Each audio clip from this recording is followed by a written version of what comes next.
This episode is sponsored by Echo. Hear clearly, care confidently. Learn more at echohealth.com. That's EKO health.com. And use code JSP for $50 off any stethoscope. Just Some Podcast Media. The thoughts and opinions on Just Some Podcast are of the hosts and guests and do not represent the views of organizations that employ them or they volunteer for. They are also not responsible for spontaneous black holes or nuclear wars that may occur. You have been warned.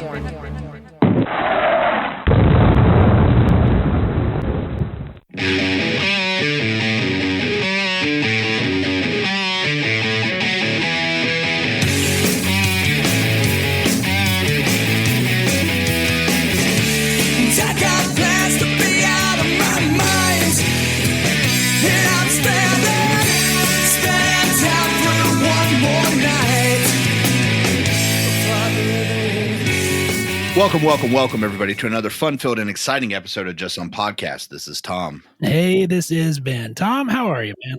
Everything's going great up here, Ben. Tonight, we have a special guest. I'm very excited. We have a listener who had a great idea for a show. I thought it was so great that not only did I want to do the show, I actually wanted her to come on the air to do the show with us. So tonight we have Lakkin with us. She is a nurse. I'm going to let her introduce herself now. So, Lakkin. Hey, guys. I've known Tom and Ben for a little while now. I once, I tackled Ben's daughter one time at his wedding.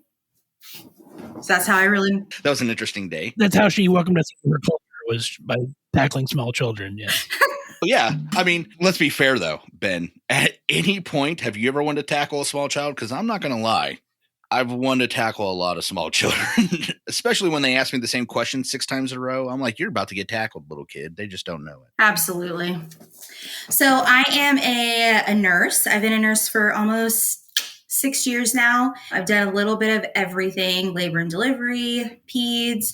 But right now I am focused on ICU and ER, getting ready to start applying for CRNA school in the spring. Oh, congratulations. Awesome. Yeah. Thanks. Ben, how are things in your neck of the woods? Oh, not too bad. You know, kids are finally back to school now, and so I made it 3 whole days, kind of 3 whole days before my first sick visit for a school note. So, I mean, that to me was a win. I did not last 3 days. As a matter of fact, I think one intrepid young man decided on day 1 he needed to step out. So I was like, you know what? If your parents are going to let you come here, I guess we'll just go forwards with it. But yes, everything's in full swing here. It's weird trying to get back into that rotation. Like, you get used to that whole, you wake up, you get them ready for school, you take them to school, you do all your stuff. But then there's summertime, you forget everything. And now we're trying to learn that whole pattern over again and trying to get him to school. And I'm glad he's going to school. I want him to have a good time. I know he's not, because most little kids don't like school for some reason, but I want him to learn stuff. I want him to have a good education. So I'm glad he's back in school. Just he, like his father, is not a morning person.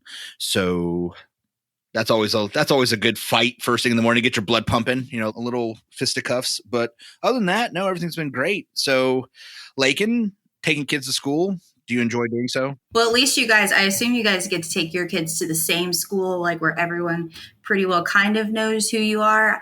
My kids started a new school this year. So I'm still in the phase of trying to look like a decent mom.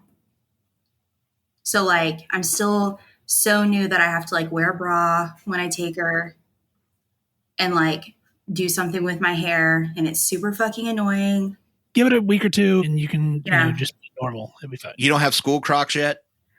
I don't have no school Crocs. I wish I did. Yeah, no. At some point, and they don't necessarily have to be Crocs. That's what I call it when I look down and I'm like, oh, we're all just wearing whatever we threw on literally before we walked out the door. I call those school Crocs. I like that.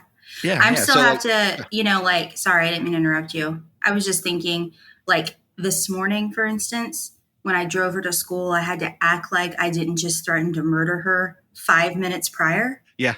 Kind of like when we go to church on Sundays and I'm sitting there knowing that 4 minutes ago when we were late for church, that I was like, you guys better get your fucking shit together. We will go in here. We will worship the Lord. Or you will meet the Lord. Exactly. There you go. So I don't know everyone well enough here to really bring out my full personality yet. It'll happen before the end of the show. Yeah, Yeah, it'll okay. happen. Yeah, All we'll right. suss that out. It'll be great. Yeah. So Lakkin, again, has never heard the show. She doesn't know what's about to happen. So this is Ben's favorite thing to do. And that is he has memorized our entire intro thing. And he just says it every time. People think it's a sound clip, but it's not. You mean like the Darth Vader stuff? No. Like the beginning of Star Wars? No, not the scroll. No. Okay. Yeah, well, yeah, actually, It sounds I guess. like that. Yeah, kind of like Galaxy that. far away, blah, blah, blah. Yeah, I thought kind that of was like a that. recording. Okay, go. No, that's him. I didn't mean to steal your thunder. Go ahead. I think she's thinking about a different show, but it's okay. It's one of your shows. We're easy. Oh, she's thinking of We'll Continue to Monitor. Yeah, she's thinking. Yeah, of that's what I'm thinking of. well, on the podcast you happen to be on. My bad. you can find us on Facebook, Instagram, Twitter, and YouTube, all at Just Some Podcast. You can find us on the web. We're at www.justsomepodcast.com. Email us if you want to be on the show like Lakkin. We might let you do that. JSP@justsomepodcast.com. Don't forget to reach out to the plethora of shows under the Just Some Podcast Media umbrella we have. We'll continue to monitor, as Lakkin, so brilliantly alluded to earlier.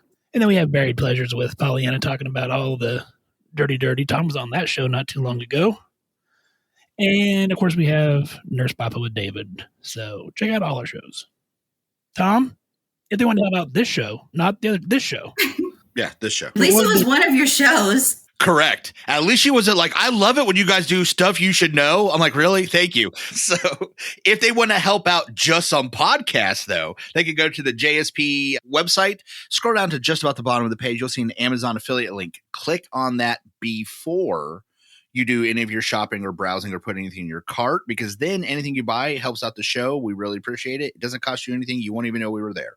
Nicely done, sir. Nicely done. Thank you. Also, don't forget to give us some ratings and reviews, because that helps other people find our show also. So, Yeah, because we clearly need it Give when us our some own extra guest ratings. doesn't know what show it is. be Jesus, nice. guys. Be nice. Guys, I'm sticking up for you. Yeah, well, just let me know, because I also have I have a couple of updates on the Poopatrator Oh, that I'd like to share. Well, We got some shit going down. this might be I'm really. at. You have piqued my interest. you know what, Jason? We don't know what's about to happen next. You're going to have to splice two shows together. So, Ben? Was that on Will Continue? Yes. Yes. Wow. You went from the most to least prepared guest instantaneously. That's what just happened. So for those that don't see the video, I don't even know if they're going to hear this. We'll see how this gets edited. But for those that are listening, I want you all to know, pre-show, Lakkin was showing us the reams of paper that she has collated, hole punched, coordinated, put together alphabetically, and then highlighted sections so she could talk to us about it during the show, and then forgets what goddamn show she's on. So I don't really know. You know what, Lakkin? We're going to call this, that's 50. You got 50. Okay. Because you're really well prepared, but for the wrong fucking show. So that's 50%. Well, I thought there were no rules, so I thought we could talk about whatever we wanted to on this You thing. know what? You said no rules. Oh, okay. I guess I thought within the context of the show itself, but let's just do whatever. Okay, well, sorry, Jason. But I would like to at least tell Ben about the workings of the Poopatrator. You've Yeah, there you go. Let's do it. Well, Yeah. I was telling Tom, I feel like I know who it is. It's Go. my friend Caitlin. It is her. Do you want to know how I know? Because Yes. every time she threatens me, she says, if you don't stop that, Lakkin, I'm going to go outside and I'm going to shit on your windshield. And that is her threat. Well, you raise a convincing point. And then today, I'm driving home from Hobby Lobby, minding my own business, and there's this Subaru in front of me, like a little crossover SUV thing, and there is just a green plastic bag of shit dangling from like the back windshield wiper. I took a photo of it so I could send it to you guys to see. All right. Well, Like, I don't know what it was from or anything, but it was there. Maybe the perpetrator. And I just thought it's going to fall on my car the entire time. So it was half Poopatrator and half Final Destination. Like, Yeah. I didn't want a poop rock to come through my windshield and kill me at 60 miles an hour. I started thinking, well, maybe they went to the dog park and they couldn't find a trash can. I don't know. And so they put it back there. I just sent you the text, Tom, so you can see a picture of it. Yeah. No, that's it. Okay. Now we can get back to Just Some Podcast. I appreciate that. I mean, yeah. Ben, did you get it, or do I need to send it to Ben? I don't have Ben's number. Okay. Well, while you're sending that, Tom, why don't we do our story that you may have missed and try to get this one back on track? Let's do so. Yes. All right, Tom. So on August 16th, President Biden signed into law the Inflation Reduction Act of 2022. This includes a broad package of health tax and climate change provisions. And the law includes several provisions to lower prescription drug costs for people with Medicare and reduce drug spending by the federal government. So these provisions are going to start taking effect in 2023, and I have a kind of a timeline of how things are supposed to work. So in 2023, it's going to require drug companies to pay rebates if the drug prices rise faster than inflation, and those rebates go back to Medicare. It's going to limit insulin copays to $35 a month for Part D. And it's going to try to reduce costs and improve coverage for adult vaccines in Medicare Part D, Medicaid, and CHIP. In 2024, it eliminates the 5% coinsurance for Part D catastrophic coverage. It also expands the Part D low-income subsidy to 150% of the federal poverty level. 2025, it caps off $2,000 for out-of-pocket cap in Part D for other drug benefit changes. And then in 2026 through 2029, the government is going to start negotiating prices for drugs. And so in 2026, there'll be 10 Medicare Part D drugs through 2029, where it'll be up to 20 Part B and Part D drugs. So, I mean, I know you work in family practice like I do, work with Medicare patients. This is obviously a big issue as far as making sure that, I know I have patients personally that are trying to decide if they want to do medicine or food or medicine and a mortgage. So hopefully some of this will help to, alleviate some of those concerns for that population. Tom, your thoughts? I think it's a good first step. I think it's a move in the right direction. I just don't think it's enough. And I don't mean that anything bad. Unlike this debacle with student loans, I shouldn't say the debacle was the government's fault for once. I actually don't blame the government for what has been messed up. I blame everybody else bitching about it constantly. And honestly, I think that this is going to turn into something the same thing. It's a good thing. It's the right thing. I wish there was more of it. So instead of bitching about it, I hope the government goes, okay, well, we did some good stuff. We want to expand on the good stuff. Because like you said, there is very little that's more heartbreaking to see somebody that came to you for help, you offer the help, and them not be able to get it. And that's like the ultimate heartbreak. They know you need it. Now you know they need it. And now you can't get it to them. And so I really hope that not only is this successful, but I hope we expand on it. And we as a country, we expand on it. I just want to see it happen. It took this long, right? I mean, it's taken this long to get anywhere. I hope it moves faster for step 2, but I'm not going to hold my breath. Understand. Lakkin, you got any thoughts on that? Number 1, I agree. It's super heartbreaking. Number 2, I would like to know when they're going to, finally understand that the cost of all of these people that can't get their drugs at home, it's going to cost the government way more for these people to be seen and stay in my ICU for long periods of time via, because they aren't taking their diuretics for their CHF or, their inhalers and stuff like that, or someone that's in DKA that can't afford their insulin. I mean, at the end of the day, if these people can't pay for their prescription drugs, they're not going to be able to pay for, $25,000 ICU stay. So. No, I 100% agree. And it's one of those things I constantly ask myself, like when you look at, we'll say LASIK for eyes, right? The insurance company would rather pay more over a longer period of time for you to have glasses or contacts than to pay for a simple surgery that literally takes you 5 minutes and you heal within a couple of days, right? Because they're betting that they can drain you of more money before you'll recoup it. Mm-hmm. That should tell you right there what a scam and crime insurance companies are in America. And I hope they all become felons someday. But that's a whole nother topic for a whole nother subject. Yeah. But no, I think Lakkin brings up a very good point in if they can't afford, Ozempic, $10,000 a day ICU is going to get real costly. And I don't think they're going to be covering that either. So who's going to eat that bill? We are. So we can either pay $30 for a vial of insulin in prevention, which I know there's a lot of people, and I can even point to them. I think we all know who I'm talking about, that say we shouldn't help out anybody, but they're willing to pay for when that person can't, cover their medical bills. I don't understand. And Americans are like, why are we having so many problems? Well, maybe math might be part of the issue on this one, but regardless, I really do think it's a good thing that we did. I think that there's more that can be done, and I hope that we move towards that. So that's what I'm trying to be hopeful. I'm not very good at being optimistic, but this is one of those times. So. Not Tom, but thank you for yourself. Yeah, I do what I can just for you two. Well, Tom, let's take a break here, and then on the other side of the break, we will get into our main topic tonight.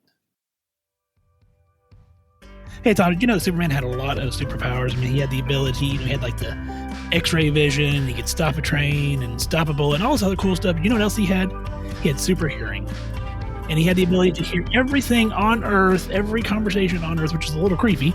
But I mean, that's from the comic books, had that ability to. But you know what else gives you super hearing, Tom? An Echo Littman Core stethoscope? Exactly, because it gives you that 40-time amplification, noise cancellation, it Bluetooths right to your phone, and I mean, you can have Superman-type hearing. Lakkin, do you have a Echo stethoscope? I do not have an Echo stethoscope. I have used one. I do use an Echo Core 3M Littman stethoscope, and I would agree. I can't hear everything on Earth, but I can hear the most important things, which are my patient's sounds. So it is a game-changing piece of equipment. I hope everybody listening gets one, especially the person on my show. Go to echohealth.com. It's ekohealth.com. Use code JSP. Get you $50 off your order. Let you know that we sent you. Hey, Tom, who makes some of the strongest CBD products on the market today? That would be CBD Stat. And whose products are completely THC free? I believe to be CBD Stat. And who makes a warming salve, a calming, cooling lotion, oils, and other salves? I'm going to say CBD Stat. And who loves their healthcare people? Definitely CBD Stat. That's right. CBD Stat is going to give you a 40% discount for being in healthcare. You go to cbdstat.care/healthcare. Fill out that form. They're going to give you a permanent 40% discount for anything that you order from them. I don't think it'll help you keep your earbuds in your ears, but I mean, it might. If you're listening to our show and you're not in healthcare and you're like, well, I feel left out. Well, we don't want that to happen. You go to cbdstat.care, you put everything in your cart, and then when you're ready to check out, Tom, what code do they use? JSP20. Yeah, JSP20. It's going to give them 20% off their product just because you're listening to our voice right now. Go check them out. cbdstat.care.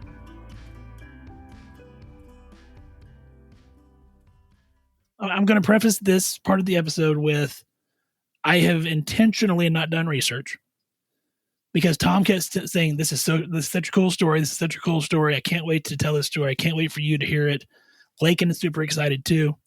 So I have intentionally not done research because I want educated and I'm looking forward to this interesting story. So Ben, Lakkin messaged me and said, hey, I have this really great story.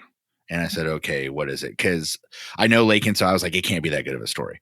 But she starts to tell me about the Radium Girls. And at first I was like, okay, I know what radium is, right? But I didn't know much about it.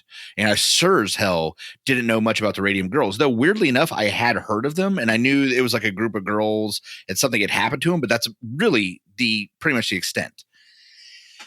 And as I started to look up things, Ben, well, the story actually kind of, I thought, Lakkin, and I want to hear actually it starts off pretty good, believe it or not. Yeah, the story starts off I want to say 1919. It's between 1916 and 1919. All right.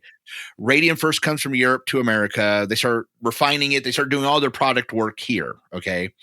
And so U.S. Radium and U.S. Dial corporations are two of the three corporations that were involved in this story. And they all kind of start putting things together. And they said, hey, so we got this cool stuff and it glows, right? And we got these watches and face on clocks we want to be able to see at night, especially our boys in war, right? Like you can't be using lights at night. That's how the enemy shoots you. So if we give them this radium, we put on their watches, right? Boom. Bingo, bango. Oh, yeah, all the problems are solved, right? Yeah, it does. It makes a lot of sense. And here's the good parts, okay, is they started opening these factories here in America. They started employing all these women, and they were paying them really well, like really well. And it was considered a prestigious job. It was really nice work environment. Like, when you think of factory work, it's never something pleasant. Okay. Yeah, exactly. And then especially when you think of the 1900s, like early 1900s, like the reason we have labor laws. Yeah. Not exactly an ideal situation to be working in, but these girls, they had nice desks. They had really good, facilities. Like everything was going well for them. I think I read somewhere that they were getting paid like the equivalent of what would be like 40 grand a year now. Yeah. And so this is the part I agree. I don't know the exact conversion. I do know it was quite a bit. I mean, for back then, it was well above what we would consider minimum wage for them back then. I think it might have been a little different because I actually heard for like one of the factories, like they did get a certain amount of money, but they also got like a penny for every watch face that they painted. So you could make $2 a day. Well, nowadays that doesn't sound like a lot, but in 1919, it was a shitload. That was like $100, right? So these girls were making a salary plus cranking out $100 a day. And I watched an interview with an ex-Radium girl, and she said we loved it because we could do whatever we wanted. We didn't have to wait for somebody to tell us we could do something. We didn't have to ask our parents. We didn't have to ask our husbands or our boyfriends or whoever. Like we were totally independent women in 1919. And that was something pretty rare, and they were taking it. So my first question is, you're saying Radium Girls. So the spectrum ran pretty much from 14 to 21. Now, it was younger. Yeah. As I say, at some points, the oldest Radium girl that I'm aware of was 28. Okay. And the youngest I want to say was 12. So 11. We're talking, it was 11. Okay. So 11 to 28. All right. So some of these girls were pretty young, but for the majority of the story, the ones that we want to focus on, we're talking 14 to 21. All right. So that's really but I mean, my kid's only 10, so I'm looking, you're saying a 14-year-old girl. I'm like, that's not realistically unfar off from where my own kid could be, So when we start talking more about the story and you apply it to your own children, you started getting a little more upset, but that's how the story starts. It actually starts good. We start doing all the stuff. They're paying these women a lot of money. They're putting them in really good facilities. Like they'd had no hostile work environment. Like nobody complained about where they were working in the beginning. And they were saying, hey, like this is a great job. And so there are these two people in like the late 1800s named Marie and Pierre Curie. And they may have heard of them, Ben. Yeah, I've heard of them. Yeah. And they discovered the element of radium and found that it glowed. So that's where we all got started. And then they sold that tip to the radium corporations and the Radium Dial company. And then the U.S. government got a hold of it and found out, like you said, that it glowed and they could paint the watches, but it wasn't luminescent enough to trigger the enemy to see us. And so they started bringing all these women in because there were no men to work. Think of the face of a watch. I mean, those numbers are tiny, itty bitty little things. So what started out really great ended up being really bad because in order for these women to paint these itty bitty dials, they had these camel hair brushes, and the form that they used was like a radium powder, and they mixed it with a little bit of liquid. But what they would do is they would dip their paintbrush. Did you actually hear the name of the paint? This was one of the coolest things I thought. Undark. The name of the paint? Undark. Yeah, that's the name of the whole paint. Let's keep it simple. Yeah, you gotta love that. Yeah. Undark. See, things were dark. And then you know what I put on it? Dark. Hey, you know what I can do when I have it undarked? I can see it. There you go. Hey, joke's on you, commies. Yeah, Jesus. But back then, when radium was like this big deal and it first came out, like everyone was super excited about it because they found that it decreased tumors in like cancerous patients. So now we know that while it does help decrease tumors and it does fight cancer, it also, can kill you. It's not necessarily good for your body.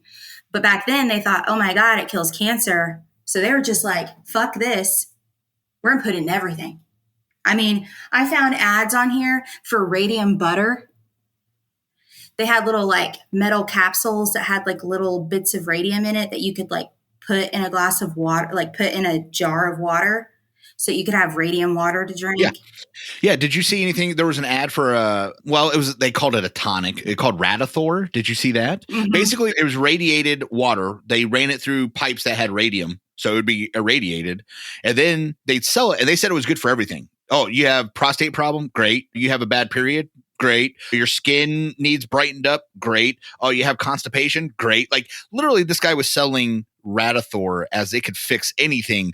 Really what it was doing though is you were ingesting radium. So let's talk about radium for just a minute. As you pointed out, Madame Curie found it back in the day. As a matter of fact, interesting fact about Madame Curie, I believe she's one of the only people, if not the only person to win 2 Nobel Peace Prizes, one of which was for physics for discovering uranium and radium and these radioactive isotopes. Okay. So she knows a lot about it. And you know what she died of, Ben? You know what Madame Curie died of? I assume radium poisoning. Do you know?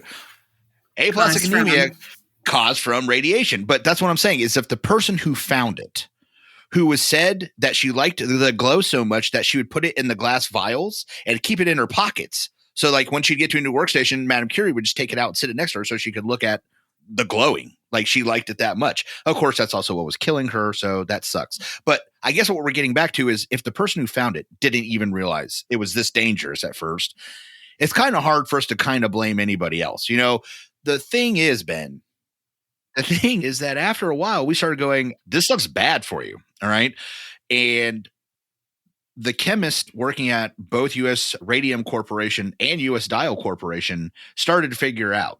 And I think the girls started to figure out because that's when they started to notice, hey, you have me painting dials in paint that I hand make with this radium that I'm putting in there with my bare hands.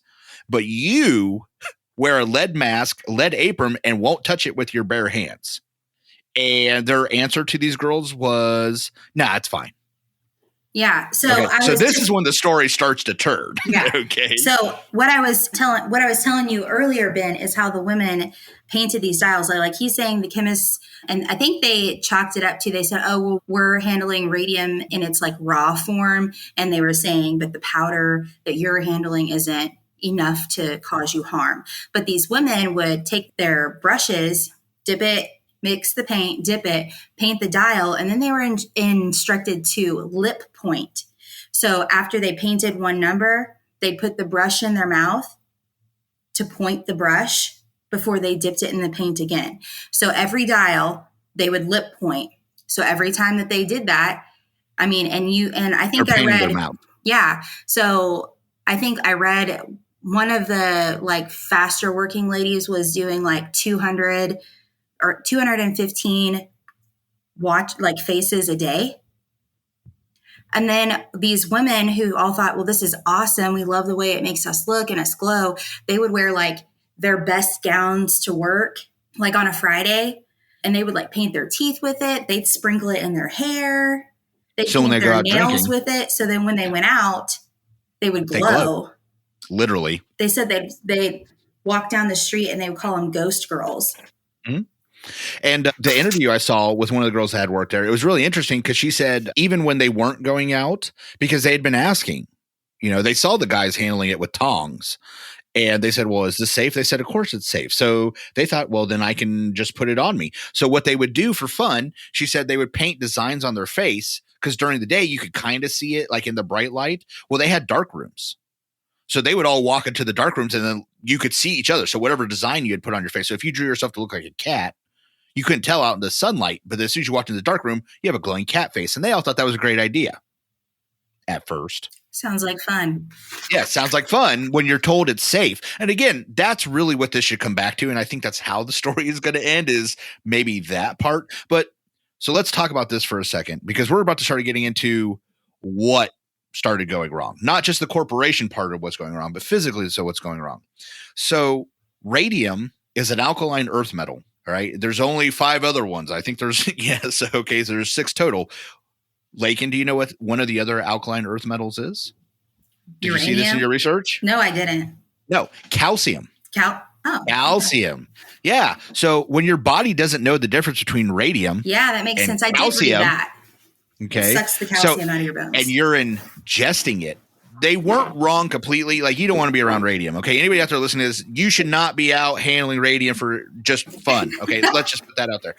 But it is much more dangerous when you ingest it. Like, let's say I painted 200 watch faces and stuck the brush in my mouth. Now you're ingesting it. So now your body goes, I have this stuff. What is this stuff? Oh, this stuff looks exactly like calcium. I'm going to start splitting you off and start pumping you into bones because I need you to make me big and strong like calcium does. So, Ben, what happens, do you think, if I start pumping a bunch of radioactive material into someone's bone marrow? My suspicion would be that the bones weaken. What do you know? So as Miss Lakkin has already said once during the show that they were doing the lip pointing, which again is something I saw multiple times. And I was like, okay, so if I keep painting my face, in particularly my lips, with a substance that's going to leach into my bones, well, you can see where this is going. We started to have mouth problems. That's kind of where it started.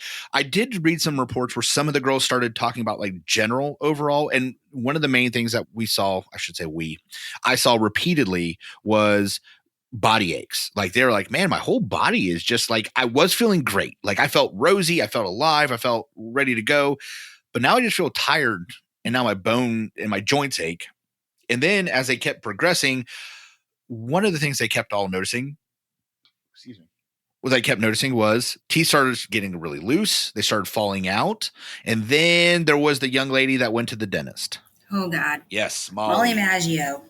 So Molly was one of the very, very good dial painters. She was one of the ones that was known for getting a lot of dials done in a day. Well, she started having these like mouth sores and tooth problems. So she went to the dentist, and in the beginning she had a tooth taken out. And then a couple weeks later, she went back to the dentist because her mouth was still hurting. And where they had extracted the tooth would not heal. It was just continuing to become necrotic. So they ended up having to take the next tooth out. One little thing. In between here, she goes to her primary physician. Okay. And I don't even know if we're going to get time to tackle what all this corporations did to these poor girls. But she goes to her private physician. And he's like, I don't know what is wrong with you, but there's a lot. There's a lot going wrong. And honestly, girl, you need to do something about your breath because it smells like you're dying inside. Yeah. Pretty much exactly what he said to her. You need to go back to your dentist. So she went back to the dentist, and he's like, oh, we're going to have to start taking out multiple teeth. Well, when he goes in, he's trying to take out what he thinks is like broken off pieces of her teeth, because it's coming out and it's white and ashy. And he realizes, I'm digging out this lady's jaw was just like so porous that he was just like scooping it out with his finger out of the abscess. He completely removed her entire bottom jaw. Primarily with his hand. Like through the hole of the abscess. That's also where the problems for Miss Molly continued, is because, okay, so he got the necrotic, tissue, bone, all this stuff out of this abscess. Unfortunately, the damage had already been done. So again, we're not going to get into everything that happens with ionizing radiation poisoning and stuff like that, but it's been blasting her from the inside out. She's been applying it to her face, and it's been leaching into her bone and her jaw. Okay. This is not a good combination, as the rest of the girls are about to find out pretty quick. Cause like it said, Molly was pretty early on. Now, she was pretty bad case, maybe the worst, but she was also pretty early on, which has got to be terrifying if you're the girl that sat next to Molly and worked with her for a couple years. Yeah, no shit. Because if you're watching this, you're like, I'm next, So she's sick. Would you honestly think you're next, or because the corporation is still telling you this shit's safe? So again, that's part of what we're going to start getting into, because we're going to talk about why they got sick, and then we're going to talk about what happens after they get sick. But what's going on at this point for the girls back at the station? And again, this is somewhat conjecture. I mean, I only had some interviews that I got to see, but again, this is 1916. And a lot of these girls didn't live. So there ain't a ton of, recorded interviews or anything like that. But basically what they were saying is, even though at first the guys kept saying, no, it's perfectly safe. So they kept working. But when enough girls got sick, the girls were like, nah. Now, here's the really messed up part. Most of them couldn't afford to quit working. So even they knew that they were going to get sick, and even though they knew that those guys were lying their ass off to them, they kept working because they had to. Like, you want to make money, you got to do stuff, right? So Molly is sick. The other girls are watching this, and they start going, wait a minute, bro. This is not cool at all, right? So they start to fight back. But that's when the corporations, which already were pretty crappy, because the problem is at first you could actually say, well, nobody knew. Like, even, like I said, Mary Curie didn't know. Like, U.S. Radium Corporation could have pled ignorance up until their own chemists started going, no, this stuff's bad. This stuff is going to start causing some real physical health problems. And as a matter of fact, just as a point of interest, the guy who invented Undark was the to say this, Tom. Yeah, go ahead. You're stealing it from me. So the inventor of Undark, Dr. Sabin, Avon Sakaki, I butchered that, but it's fine. So he visited the studio one time and was walking around and saw that these women were painting it and dipping the brushes and putting it in their mouth. And he straight up stopped and said to one woman, like, hey, don't do that. Don't do that. It'll make you sick. And so later this chick goes up to her manager and she's like, hey, like, Dr. Sabin over here is telling me, don't put this stuff in my mouth. It's going to make me sick. And the manager and all the higher ups are like, oh, no, you must have misunderstood. It's completely safe. And like made up all these reasons why it was safe. But then when the girls started getting really, really sick, I think there were like 5 of them, right, Tom? 5 of them that in the very beginning they wanted to take the corporations like to court over it.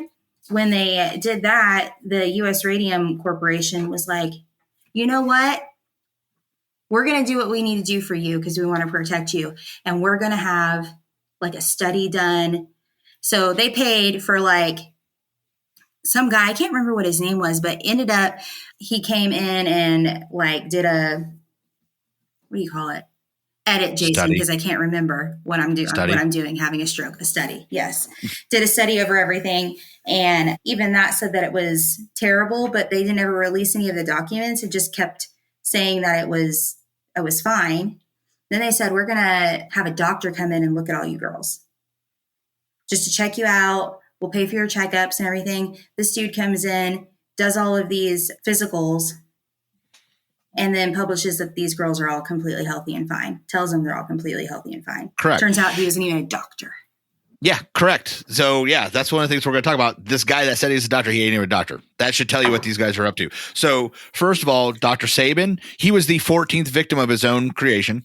He died of radiation poisoning due to Undark because he was using it at first without gloves, and he got it into the bones in his hands, and it eventually started just continuing. So this is also very common for any of the Radium Girls, was not just their face and mouth, like their hands, their joints, anything that was regularly exposed to radium, they were starting to get these illnesses. Because at first they were like, oh, if I rub a little bit on my cheeks, I get this rosy glow. Well, yeah, because you're irritating the shit out of your skin. Okay. Yeah. But you do that about 100 times, and guess what?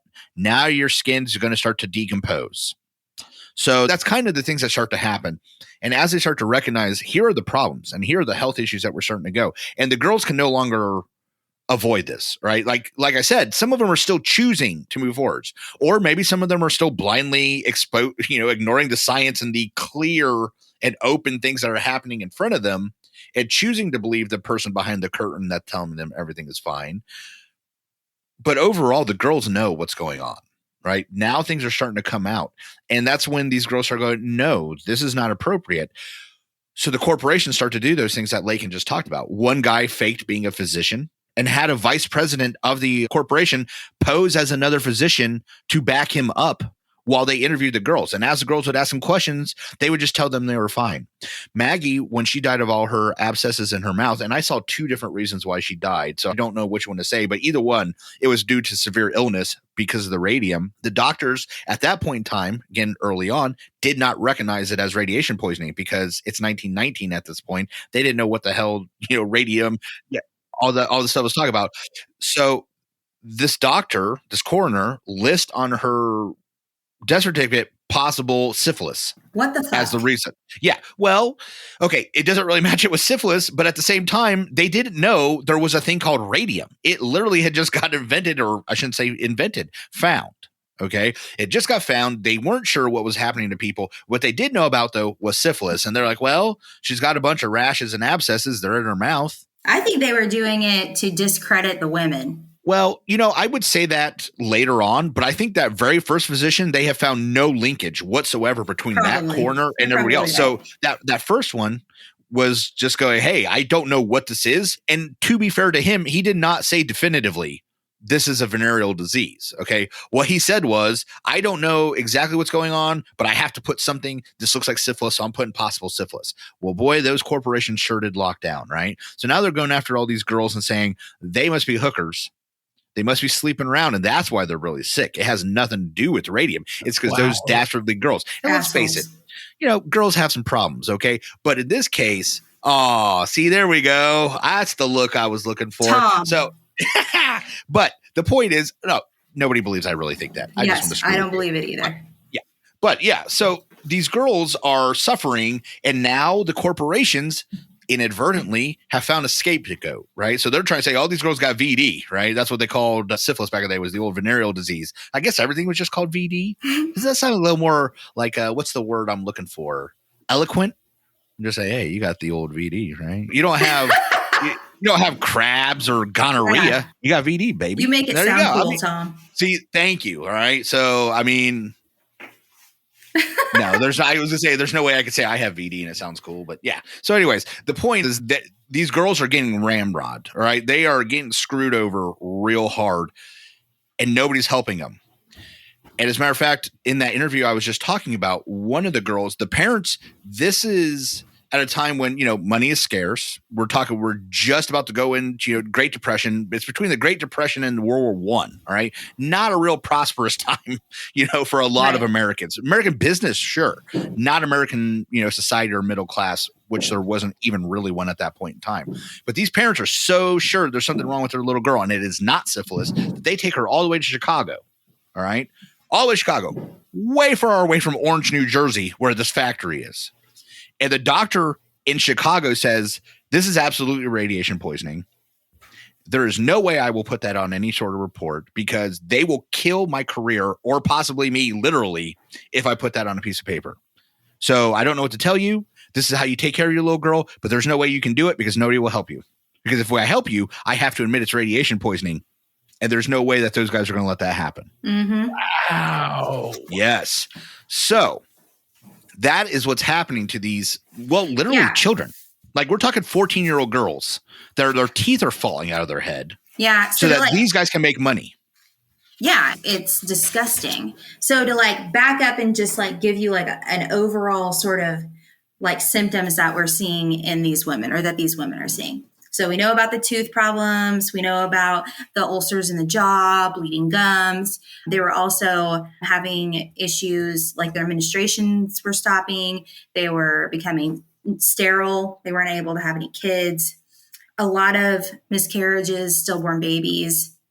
And then just overall weakened bones, like you said, Ben, where these women would literally just be walking around and their leg would break. Mm-hmm. Or they would sit down and they would their vertebrae would just collapse. One of the things I saw is one of the 14-year-old girls that also went to a dentist, when he was just trying to move her jaw to open it up so he could see her teeth, broke her jaw just by pushing down on it so that he could see her teeth. A 14-year-old girl.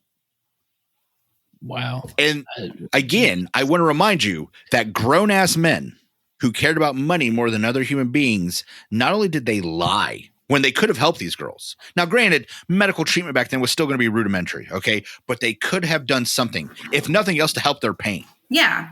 if nothing else, to make them more comfortable as they died. Instead, they were like, I bet this 14-year-old has syphilis. Yes. They accused children of having venereal diseases so that they didn't have to pay for it. Not bullshit.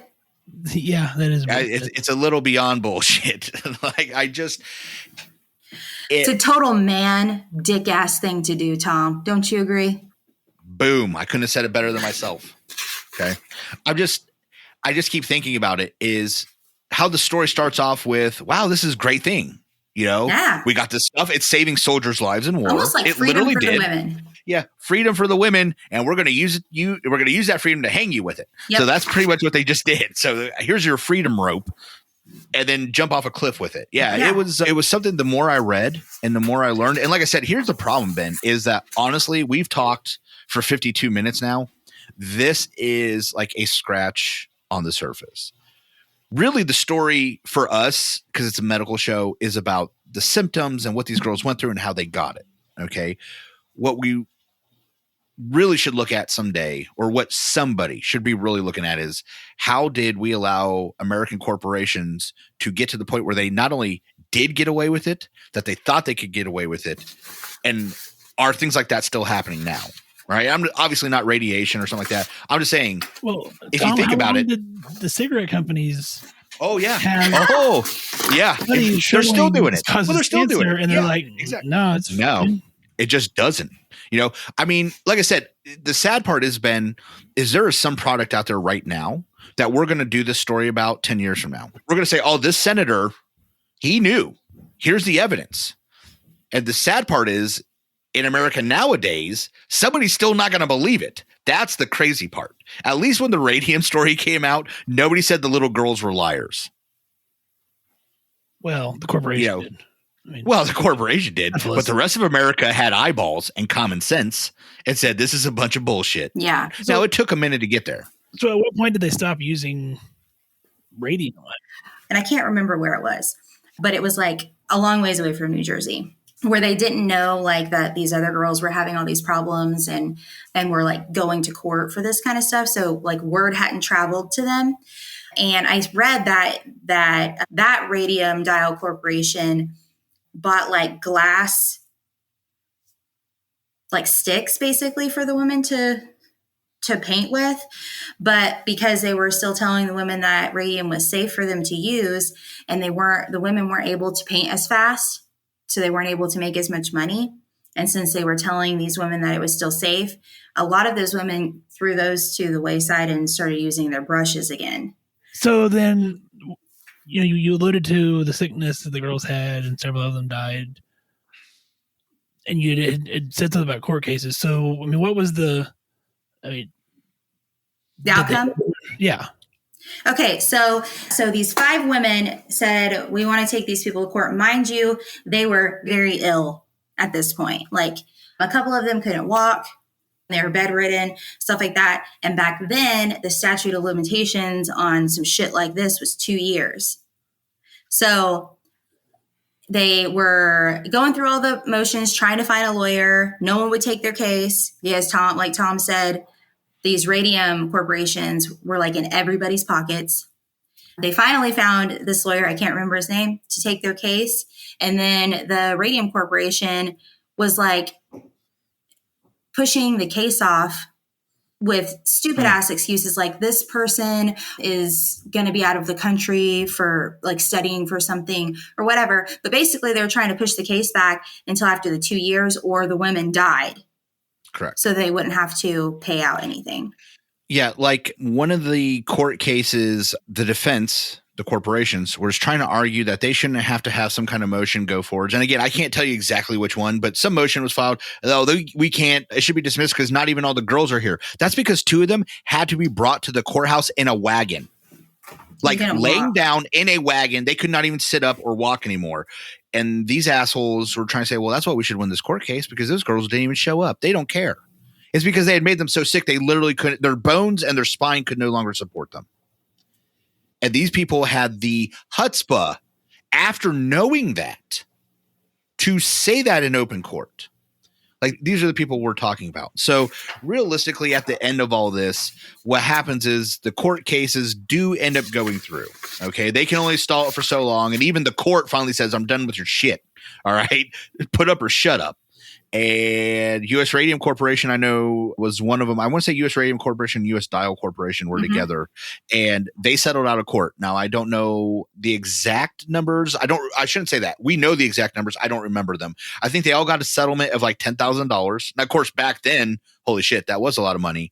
But I don't remember if it was a settlement for $10,000 each or $10,000 total. I think it was $10,000 each. But the sad part about that is the women weren't suing to ensure like their family's wealth. You know what they were suing for, Ben? Their funeral and medical expenses. Their funeral expenses, because they knew they were going to die. And all they wanted these people to pay for was their funerals so that their family didn't have to. Well, I think they were also trying to get safe work conditions in there as well. But monetarily wise, that's what they stuck with, was like, well, we don't even need a lot of money. We need, our court, our, funeral, like living expenses while we've been out of work, stuff like that. They did end up settling for like a large sum for back then. And then they did get a stipend. Like they each got like so much money a month, but we're saying like $16 for the rest of their lives. Yes, which was not very Yeah, exactly. And I mean, don't get me wrong, $16 is still like $400. But is that worth a human life? Absolutely not in any way. So each of the surviving women received a settlement of $10,000, which is about $149,000 in today's money, and a $600 per year annuity and payment of all their legal expenses. What I want to get at is the money is not important. Okay. Yeah. They did not make enough money to make up for losing their lives or what their families had to go through watching them die. Okay. Because this wasn't quick. Not that you ever want to see anyone you love die, but to watch them die slowly because of the misdeeds and lies of another person has got to be one of the most torturous things I've ever even heard of. And so these girls making this money shouldn't symbolize to you that justice was given, because it wasn't. What this was at least an acknowledgement that those corporations knew that they were wrong.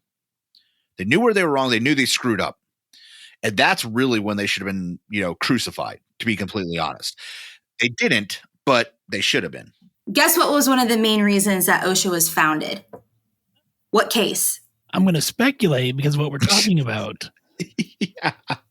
It was the guy who dropped a hammer on his foot in Hackensack, New Jersey, and that was what really caused. Weirdly enough, that is correct. That is absolutely correct. But it was in Hoboken. Yeah, it was in Hoboken. Not, I get them mixed up. I mean, God damn you, Ben. It was either that guy or the Radium Girls. Oh, what do you know? Huh. I don't know when radium kind of fell out of favor. That's one thing I don't know. Do you know in your encyclopedia of knowledge there, Lakkin, when we stopped using it? I do know that they still use, obviously, for the longest time, they were using slightly radioactive, but it was a less, I want to say it was tritium.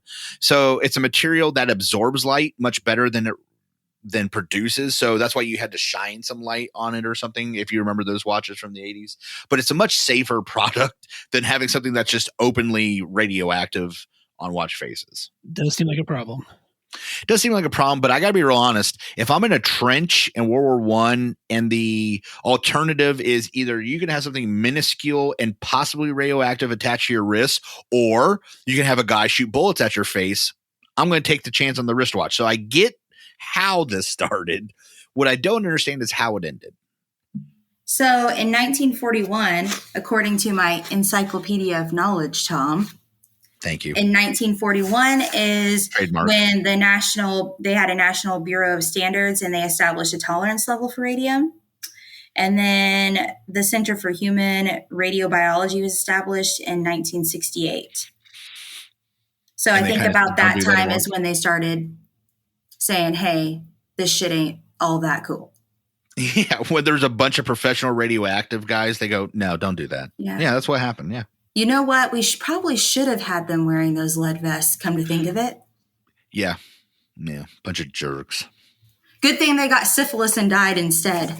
Oh, yeah. Those poor girls getting all that syphilis, painting watch faces. I mean, they put on their death certificates, and you know that even after they won this court case, Ben, some of the death certificates were fixed, but most of them remained. So on their death certificates, they say syphilis still. Yeah. Just sad. So what did our great grandmother die of? And then they find this death certificate. They're like, Mom, what's syphilis? Yeah. Try explaining that one to your kids. And then she's like, it's VD. It's VD. And VD's cool, kids. That's what you say. Okay, so I'm assuming because they were ingesting it, then they were radioactive to other people around them. How long would they be radioactive?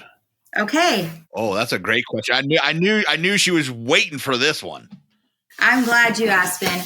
I'm gonna read this to you because this is just crazy. When I read it, I was like, oh man, I got it. So this is a quote. It says, the legacy of the Radium Girls certainly remains, and so does the radium that killed many of them. In 1927, Amelia Mejia, which is Molly's sister, her cause of death was listed as syphilis, but her friends and her family were like, no, that can't be it. So they had this group of scientists exhume her body. And upon opening the coffin, they found that her remains were still glowing. So this was a couple of years after she had died. And remind you, so at this point, they were in wooden coffins. You know, it wasn't like they were waterproof like they are today.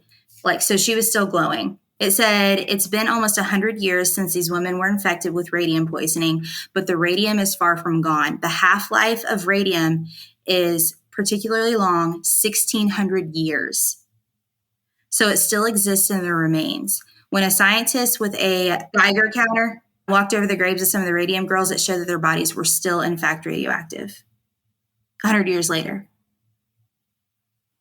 So for a long-ass time, Ben, that's how long. Long-ass time. Curie is still in a lead coffin, and her books and papers are still sealed because the paper is still radioactive. Yeah, I'd heard that. When she said the half-life, I was like, I know it's a long-ass time. I know that. I don't know exactly what it is. 1,600 years. Jesus. Yeah, longer than I'll be around. Yeah.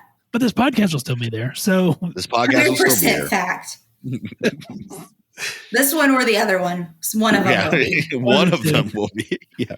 Lakkin, I appreciate you coming on the show, and it's interesting, but it's also just very depressing and disheartening to know that this occurred a little over 100 years ago in our country, and still, like we kind of alluded to earlier, still probably occurs in some way, shape, or form now.